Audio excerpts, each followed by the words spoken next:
అడగాల డాక్టర్ పని లేదు. డీజే రాజు గారి డాక్టర్ వెళ్ళాడు. ఏమో వచ్చినా డాక్టర్ చూసాక గీటర్ చూసాడు. మొత్తం సినిమా పిచ్చి పట్టేది. ఎప్పటి వెళ్ళలేదు నేను ఇంకా డాక్టర్కి తెలియదు కానీ లేదు అయిపోయింది. కూర్చున్నాం నా డీజే రాజు గారిని ఏం కొట్టలేదు. ఇప్పుడు చూసే డీజే రాజు గారిని పిచ్చోని అంటావు ఎందుకు? వాడు పిచ్చోడు రా. వాడికి మొత్తం సినిమా పిచ్చి పట్టేదానికి. సినిమా అంటే డీజే రాజు గారి గోల్. సినిమా అంటే కదా డీజే రాజు గారిని దిగుతుంది.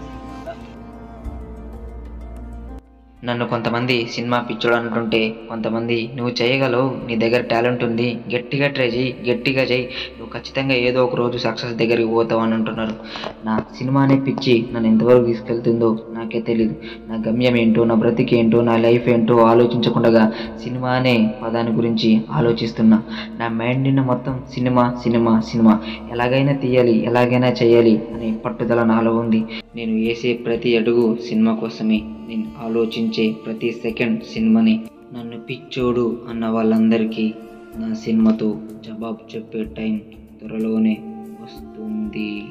నేను తీయబోయే మూవీ నేమ్. ఈ మూవీకి మీ అందరి ఆశీస్సులు ఉండాలని మీ ప్రేమతో మీ DJ Raju Prashant. Love failure.